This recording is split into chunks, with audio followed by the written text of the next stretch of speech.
पति पत्नी की एक बड़ी सीख देने वाली छोटी सी कहानी। शादी की 10वीं वर्षगांठ पर बहुत पहले से बीवी सोने की चूड़ियों की जिद किए बैठी थी। कई बार उलाहना, ताने और गिनतियां करवा चुकी थी।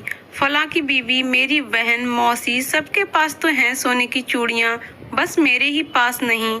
उसकी बात पर सुनील ने बहुत सोचा, पर उसे कोई उपाय नहीं दिख रहा था कि वो सालगिरह पर उसे सोने की चूड़ियां कहां से ला कर दे। सालगिरह वाले दिन सुबह से ही सुनील की बीवी का मूड उखड़ा हुआ था। सुनील सब समझता था, वजह उसके रूखेपन की। वो घर से निकल गया और दोपहर को घर आया। जब वापस लौटा तो उसके हाथ में एक ज्वेलर्स का पैकेट था। उसने बड़े प्रेम से जमीन पर घुटने टिकाकर बीवी को पैकेट थमा दिया। मेरी जान को शादी की 10वीं सालगिरह मुबारक हो, उसने फिल्मी अंदाज से कहा। पत्नी ने पैकेट खोला तो खुशी से उसकी चीख निकल गई। उसने सुनील को गले लगा लिया और फिर वो सोने की चूड़ियां पहन ली। चूड़ियां पहनने के बाद उसका पहला सवाल था, सुनील, मैं जानती हूँ हमारे पास चूड़ियां खरीदने के लिए पैसा नहीं था, फिर भी तुम लाए हो, मगर ये पैसा कहाँ से आया?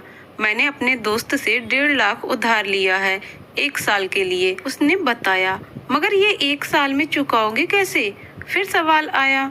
इसका भी इंतजाम कर लिया है मैंने डियर, ऑफिस में ओवर टाइम काम करूंगा, जिसकी मंजूरी मैं ले चुका हूँ। दूसरा, एक कंपनी में पार्ट टाइम जॉब मिली है सुबह की, उन सब से 1 साल में चुका देंगे।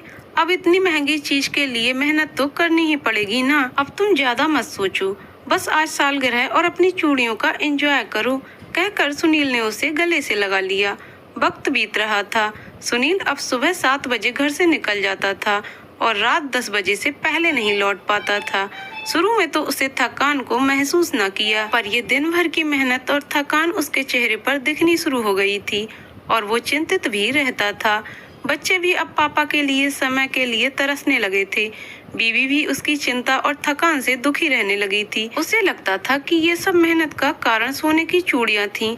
अब उसे सोने की चूड़ियां वो खुशी नहीं दे पा रही थीं जब उसने पहली बार पहनी थीं, बल्कि मन में कसक थी कि इनके लिए उसका पति बावला सा होकर काम में जुटा है। शादी की 11वीं सालगिरह आने को थी। अभी 3 दिन बचे थे वर्षगांठ में।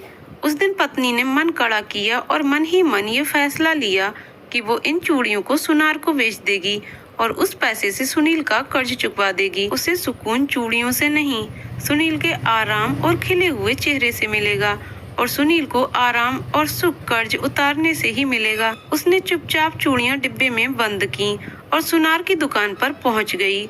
सुनार ने चूड़ियां उलट पुलट कर देखी और घोषणा की, बहन जी, ये चूड़ियां नकली हैं। सुनते ही उसके पांव तले जमीन खिसक गई। फिर भी उसने मन पर काबू पाते हुए सुनार से पूछा, मगर मुझे तो आज तक पता न चला कि ये नकली हैं। मुझे ही क्या, किसी को भी नहीं पता चला। बहन जी, जयपुर में ऐसी बहुत सी आर्टिफिशियल गहनों की दुकान हैं जिन पर ये गहने बनते और बिकते हैं, बिल्कुल सोने जैसे ही लगते हैं। सुन की नकली, इन्हें कोई भी नकली नहीं बता सकता। आप इन्हें असली समझकर पहनती रहो। सुनार की बात से टूटे मन से वो घर आ गई। उसे दुख था सुनील ने उसे धोखा दिया, झूठ बोला। उसका रोने का मन हो रहा था। उसका मन किया अभी फोन करके उसे खरी खोटी सुनाए, पर उसे पता था सुनील सुबह 7 बजे का निकला था, थक गया होगा, शाम को ही झगड़ लूंगी। पर उसके मन में एक सवाल कौंधा, जब उसने चूड़ियां नकली ली तो फिर ये इतना काम क्यों कर रहा है? फिर दिल को एक तसल्ली भी हुई कि चलो उस पर कर्ज तो नहीं चढ़ा हुआ है। रात 9 बजे करीब सुनील घर आया। उसके कमरे में आते ही उसने वो चूड़ियां उसकी ओर बेड पर फेंक दी। धोखेबाज, झूठे, रखो ये नकली चूड़ियां अपने पास ही, मुझे नहीं पहनना ये लोहा। सुनील को अचंभा हुआ कि इसे कैसे पता चला कि ये चूड़ियां नकली हैं। यही सोच रहे हो ना कि मुझे कैसे पता चला? तो मैं मरी अपने पति के कर्जे और उसकी मेहनत से दुखी होकर। ये सोचकर इन्हें बेचने चली थी कि इन्हें बेचकर तुम्हारा कर्ज उतार दूं, शादी की सालगिरह पर ये तोहफा दूं तुम्हें, ताकि तुम इस हाड़ तोड़ मेहनत से आराम पा सको। और तुम तो एक नंबर के मक्कार और झूठे निकले। छल किया मुझसे। अच्छा, एक बात और बता दो, जब ये नकली चूड़ियां हैं, कर्ज नहीं, तो ये गधे की तरह काम क्यों कर रहे हो? किस लिए? उसने पूछा। सुनील उसका हाथ पकड़कर बैठ गया, जिसे गुस्से से उसने छुड़ा लिया। सुनील ने कहा, जानू, मैं उस वक्त तुम्हें चूड़ियां नहीं दिलवा पाया क्योंकि कहीं से उधार ना मिला। तो मैंने ये नकली चूड़ियां लाकर तुम्हारा मन रख दिया और तुमसे झूठ बोला।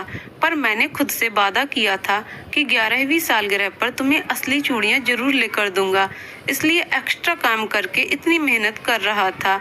रात को जब तुम ये चूड़ियां उतार कर रख देती हो, मैंने इनका वीडियो और फोटो ले लिया ताकि हूबहू इन जैसे असली चूड़ियां लाकर उनके साथ ये नकली चूड़ियां बदल देता और एक दिन भी नकली चूड़ी पहनी हो। मैंने इतना पैसा जमा करवा लिया है कि कल मैं चूड़ियां ले लेता और कल शाम ही इन्हें बदल देता, पर तुमने मुझ पर दया दिखाकर सब गुड़ गोबर कर दिया।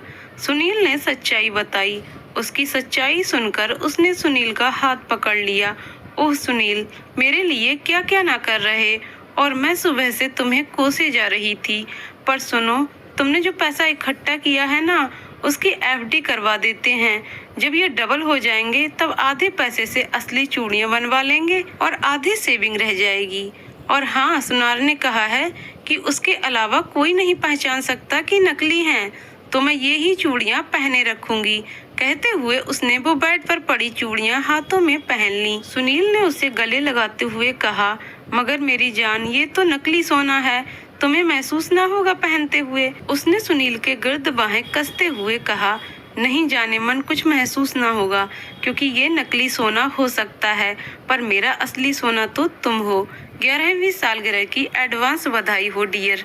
और फिर दोनों खिलखिलाकर हंस दिए।